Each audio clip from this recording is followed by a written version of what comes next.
So small administrative announcement. So we put up the VM on the course web page. So you've still not installed the VM, or if you don't have Linux running on your system, you should download the VM, install it in VirtualBox. The video of the last lecture is also up on the website.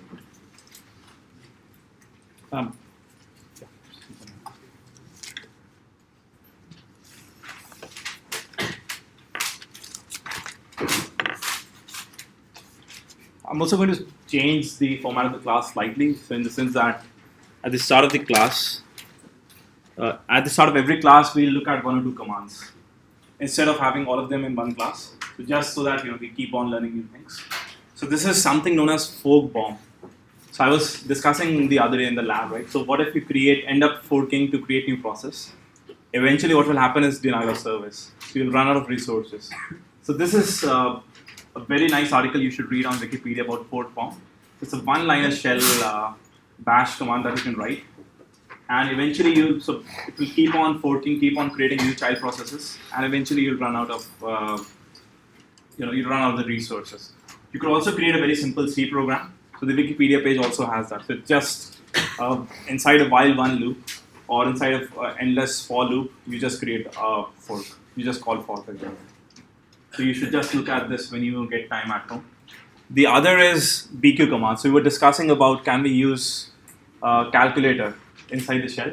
So the BQ command can be used for that. And I'll give a small demo.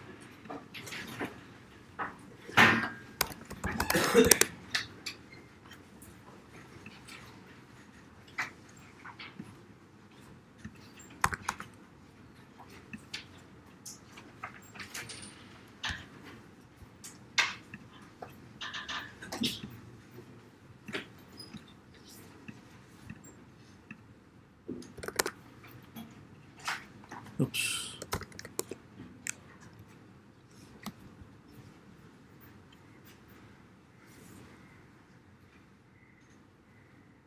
I think I recall running it on this system only yesterday. Or am I typing something wrong? It's the BQ command only, right?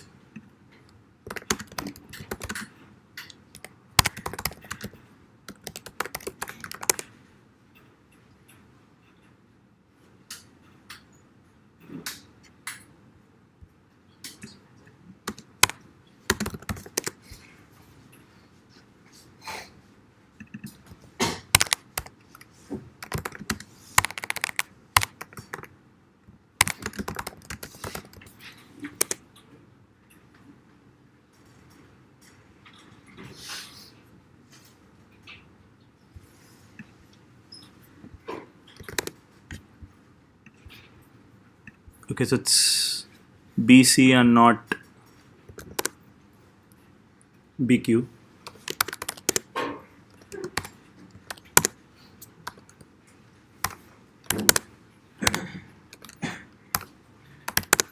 Very quick calculator, if you just want to run something on the command line to test something out.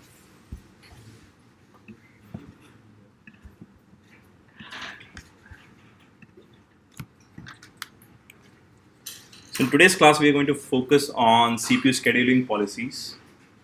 So if we revisit the slides from a couple of lectures before, so we were discussing CPU virtualization, and we said that let's say if P1 is running at a particular instance of time, and we want to run P2, P3, and let's say P1 again.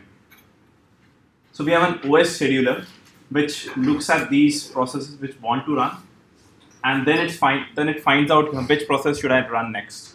It looks at the runtime of the different processes. It looks at the metric it wants to optimize. It looks at the type of process, whether it's an input-output majority process or whether it's a CPU-intensive process. Then it decides, let's say that P2 should run. And then there are some low-level mechanisms which actually do this stuff. So you have the policies and you have the mechanisms. So in this class, we're going to focus on which program to run, which is the policy end of things. In a subsequent class, we'll be looking at the low-level mechanisms also, like how does a context switch happen. So we define something known as a workload.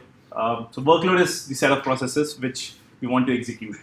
So let's say that we have process P1, P2, and P3. Now we'll have to look at certain characteristics of these processes which are going to be useful for scheduling purposes. So let's, for the moment, forget about P2 and P3 and let's only look at P1. So we want to know that the time at which the process was created. We want to know the length of the process P or length of the job P. We want to know whether P is interruptible or not. Like, can you stop the execution of P, or does P have to run uninterrupted? And we want to know whether what type of a process is it. Is it only CPU or is it CPU and input output? So these 4 points, along with certain other information, is useful for the scheduler to make certain decisions. So we'll now look at some very simple scheduling policies. But before that, we start off with some very basic assumptions. Some of these assumptions might sound really absurd, and eventually we'll remove some of these as we progress through the lecture. The first assumption is that each job runs for the same time, which means that all processes have the same amount of runtime, which is never going to be true. The second is that all jobs arrive at the same time. In this case, let's assume that all of them arrive at time t equals 0. Again, fairly unrealistic. Third one is once started, each job runs to completion.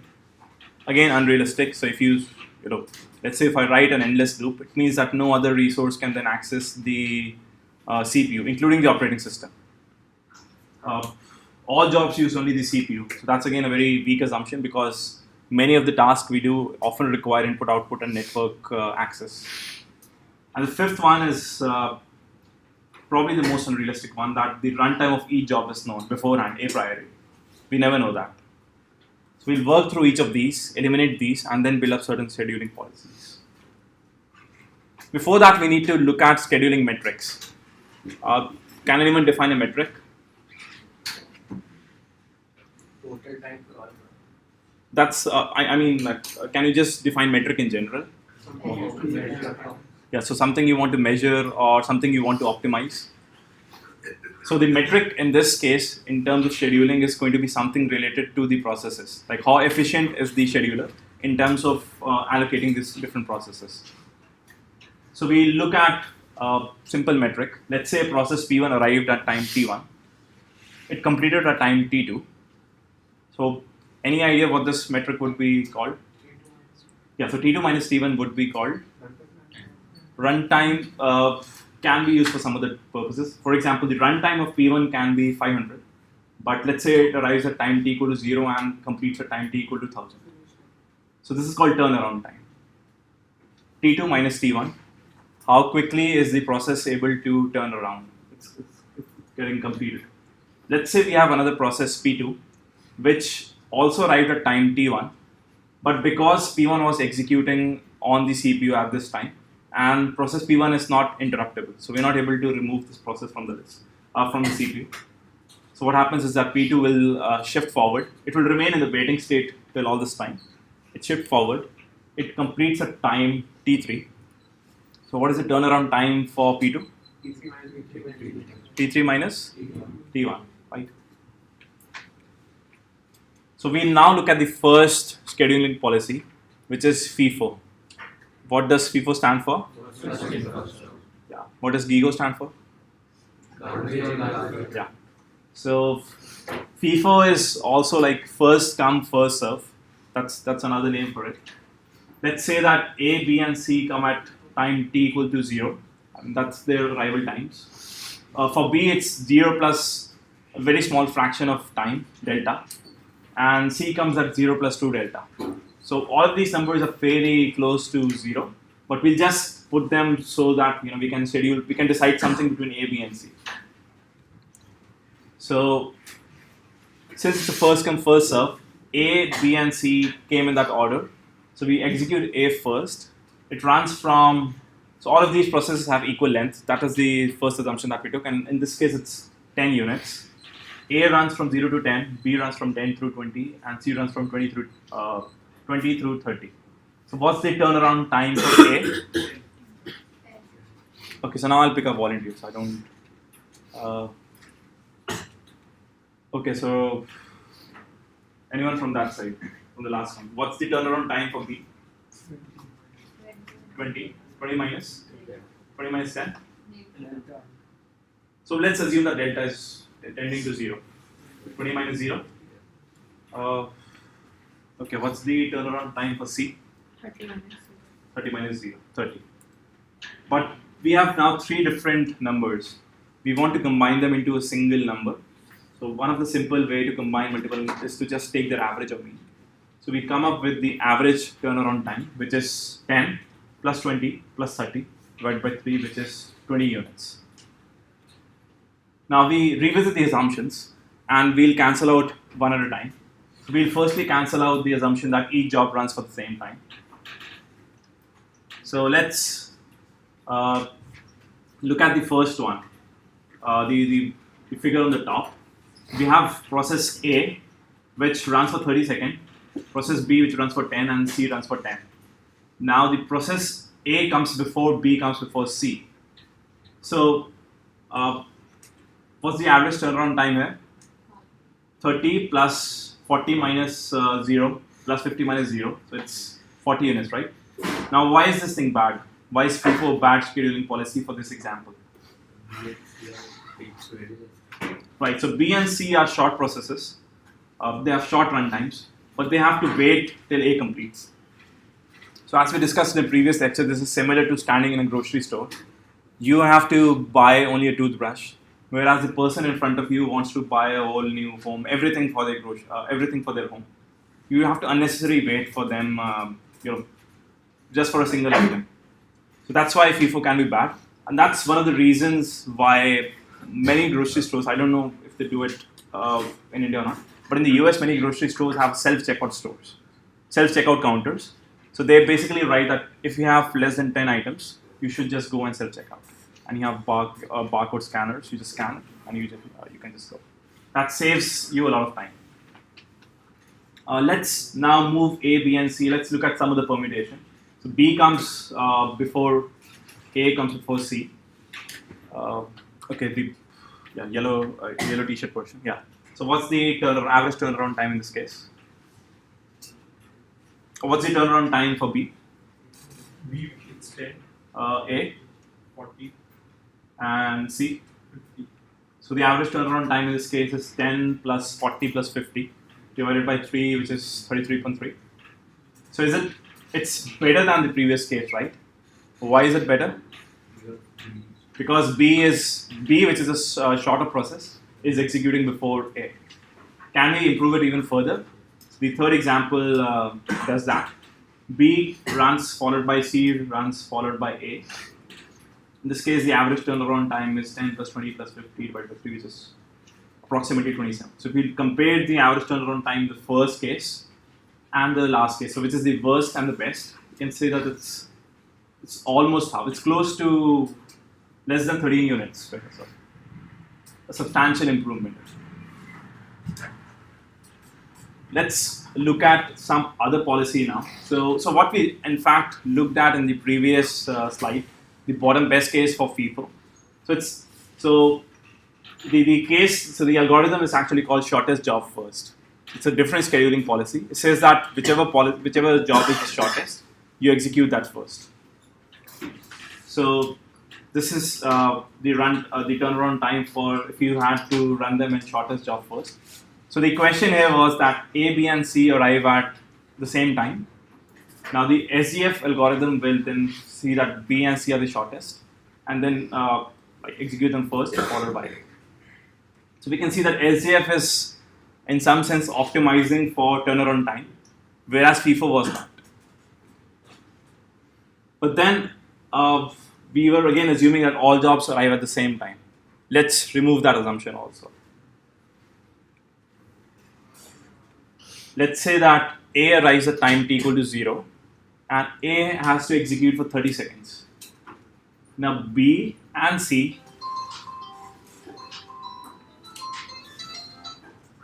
both arrive at time t10. What do you think SDF would do now? This is uninterruptible weekly execution. Right. So at this point of time, we are assuming that the processes are uninterruptible. So A has to complete, then B and C will complete. So even though SDF in the previous case we saw that it optimizes for turnaround time, we can see that because they arrive at different times and the processes are uninterruptible, it's not a very optimal scheduling policy. So B will execute after it's completed and then followed by C. The average turnaround time is 33, approximately 33. Whereas the best we saw for this configuration was 27, right? So this is worse than this is slightly worse than the best we could do. So to improve on this, we have to relax another assumption, which is that the processes are uninterruptible. So if a process can be interrupted, we call it's a preemptible process. So we relax this assumption, and we come up with a new algorithm called shortest time to completion, SCTF scheduling. Let's say that A arrives, as shown in the previous example, at time t0. It wants to execute for 30 units. B and C arrive at time t10. They again want to execute only for 10 seconds. Now, since A can be preempted or it can be interrupted, what do you think will happen? Okay, anyone else? Okay, any of the E folks? It will allow B to run, but then what will happen to A? Waiting state.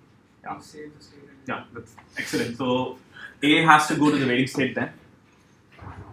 What will happen is a small chunk of A will execute, B will execute, C will execute. At this point of time, A still has 20 units to complete. So we go back, and we should start again with this. At time t10, if we run this algorithm, A has how many units to run? 20. B has, and C has 10. So at this point of time, it says that I could run either B or C. And let's assume that it picks up B. It says that now I can run B. At time t equal to 20, it again sees that do I run C, which has how many units to run, or A, which has? So it decides that C has shorter number of units to complete. It runs C, followed by running 20 units for C. So what's the turnaround time for this? 50 plus. So A, the turnaround time for A is 50. For B is 20 minus 10, and for C is 30 minus 10, so it's 27. So it's far more optimal than the previous one, right? But this also comes with the assumption that you can preempt or you can interrupt the processes.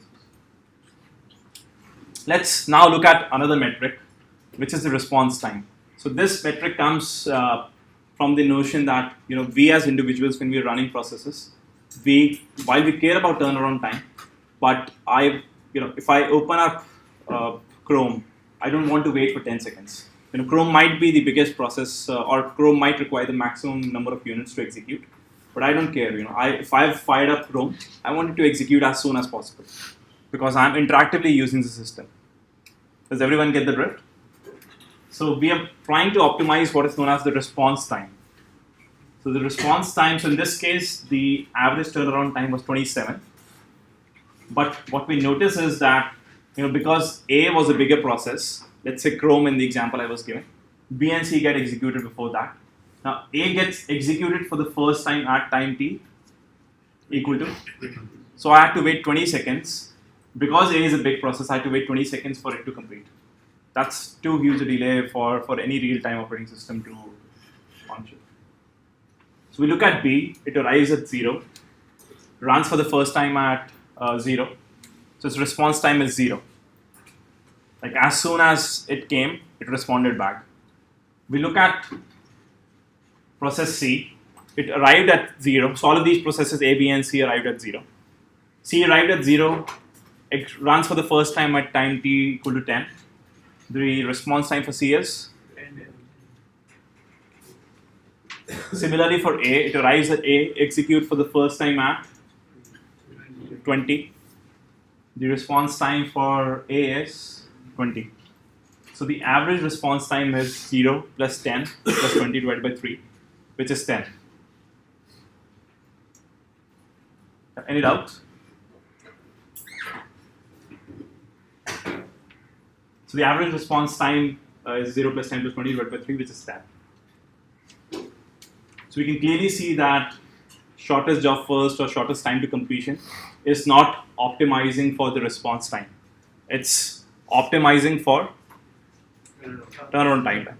But can you see the conflict now? So if you're optimizing for the turnaround time, you might not be optimizing for the response time, or you might not be responding like optimizing for fairness. So by fairness, I mean that you give each process an equal chance of running.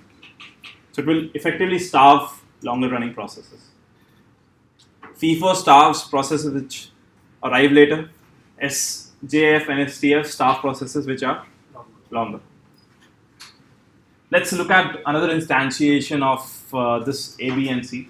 Let's say that C runs before A runs before C, or before B, and all of them arrive at the same time, t equal to 0.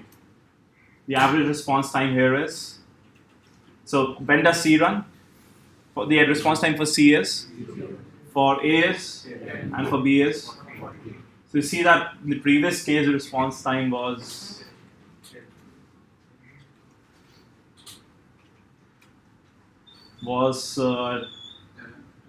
turnaround time was, was 10, right?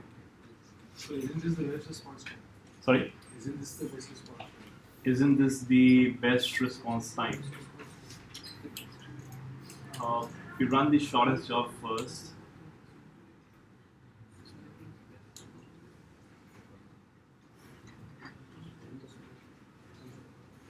Yeah, in this case, so with this set of assumptions, this is the best response time.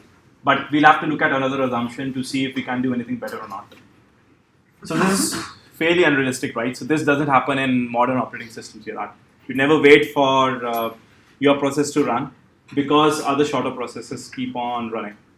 So another disadvantage of this kind of processes, this kind of scheduling is that I can game the system.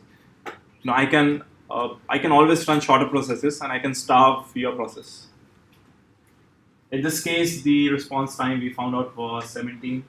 Let's look at another configuration. The response time for A is, for B is, and for C is. So it's probably the worst case, right? The average response time is 23. So we've seen that none of the policies we have seen thus far, they're particularly good for response time, because if you have a longer process which runs in the end, it has to wait a lot. If the longer process is the first process to run, then the shorter processes have a high response time. So none of the policies are actually really good at this. Okay, so what we look at is now is called round robin.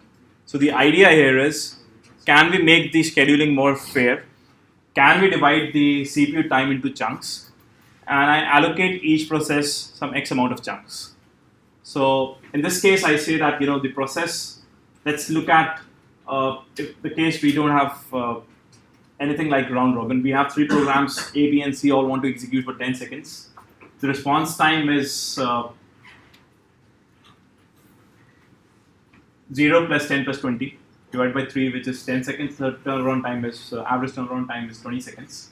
Let's look at the case where we have round robin. So in round robin, let's pick up a time quantum of 5 seconds. So each process can execute at most at 5 seconds in one go. So we have A running for 5 seconds, followed by B running for 5 seconds, followed by C running for 5 seconds. Then again A, B, and C run. So all of them require 10 seconds, but they don't run for 10 seconds in one go. No process is allowed to run more than 5 seconds. So what's the response time for A now? Response time for B? Response time for C? So we see that we've improved the response time, right? Because we have divided them into different chunks. Response time, average response time is 0 plus 5 plus 10 divided by 3, which is 5. Now, if you're thinking out more about this, could you make the time quantum even smaller? Let's say the time quantum was 1 second, was one unit. Then what's the response time? Average response time? 0 plus 1 plus 2 divided by 3, which is 1. Could you make it 0.1? What happens if I go on making it smaller? So what is the time between switching the processes? Yeah, so that's another consideration we need to take. So you can make it, you can keep shrinking the time, but then there is an overhead. So whenever you swap out a process, you put in another process. The context switching also takes some time. So you don't want to have infinite number of context switches also, because that's also an expensive process. So that's a trade-off between fairness and overhead. So overhead of context switching. So modern operating systems optimize these things fairly well. By some rule of thumbs, by some empirical data, you cannot really come up with a very simple formula to decide that this has to be the context switching. The turnaround time for A in this case is, so earlier A was completing at time T10, but here A completes at 20. B was early completing at 20, B now completes at, and C was early completing at 30 and now also completes at 30. So do you see that in order to make things more fair, in order to increase the response time, A takes more time to execute. So A takes in fact 10 seconds more to execute, B takes 5 seconds more to execute. So on average, we've increased the turnaround time by 5 units. So you see again the trade-off. So if you want to improve the response time, you'll probably make the turnaround time worse. So it also means that there is no single metric that is going to like no single scheduling policy which will work well across all the metrics. And different users, different use cases have different metrics which they want to optimize upon. Sir, is it always the case that if we decrease response time, turnaround time will increase? Is it always the case that if we decrease the response time, the turnaround time will increase? So one of the ways you decrease the response time is by round robin. So assuming that the processes are preemptible, so that's the assumption we have to take. Otherwise, you're not able to reduce the response time also, right? Easily. You can just that would be similar to SCTF, right? If you want to change the response time. So if you want to optimize for this, let's go back. So let's look at the response time again of if we want to reduce so average turnaround time in this case is 27, and the response time is 0 plus 10. So turnaround is 27. If you can just know these numbers, 27 and 10. If we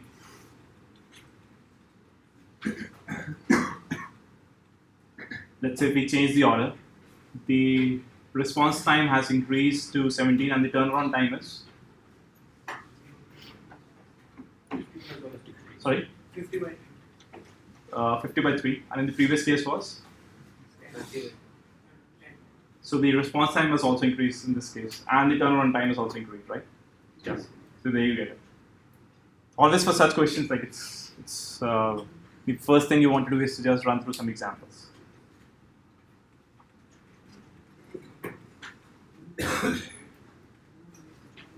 Yeah, so that's all I had for the class today. So in the next class, we'll be looking at can we relax some of the assumptions. So we have left with how many assumptions now? So one is that all jobs use only the CPU. So what do you think will happen if I have input-output jobs also? You can schedule jobs in the middle. Right. So one smart thing we can do is, let's say that process A wants to execute some input-output. So whatever time now we have left, so now the CPU is free for that time. Can we just pick up some of the process, put in the chunk? So basically in some sense, if you've got so let's say that you have a jar of stones. So whatever spaces are left between, you can put in the sand, right? You can pour in the sand. So it's effectively doing the same thing, like whatever spaces are left due to the input-output processes or when the CPU is not executing, you can run some other process. The final one is that the runtime of each job is known. So for this, we'll build up a more sophisticated scheduling algorithm. So any doubts thus far? Sir, is our OS scheduling and CPU scheduling same thing?